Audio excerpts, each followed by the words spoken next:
Imagine enjoying your garden, the sun is shining, and birds are fluttering around, drawn to a charming birdhouse you've made yourself.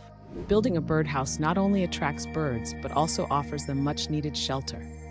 Let's dive into making a DIY birdhouse with simple materials. You'll need wood planks, nails, a hammer, wood glue, a saw, sandpaper, and optional paint. First, measure and cut the wood planks to size. Use a saw carefully and ensure accurate cuts for a snug fit.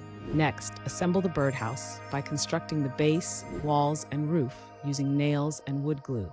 This forms the sturdy structure birds will call home. Once assembled, sand the edges smooth for the bird's safety, using fine grit sandpaper for a polished finish. For a touch of personalization, paint the birdhouse with weather-resistant colors that blend into your garden. Don't forget to add a small wooden dowel below the entrance hole as a perch, securing it with wood glue. Finally, install your birdhouse by attaching it to a tree or a pole in your garden. Opt for a location that is safe and inviting for birds. Sit back and watch as birds explore and make this new house their home. Enjoy the satisfaction of creating a welcoming habitat for them.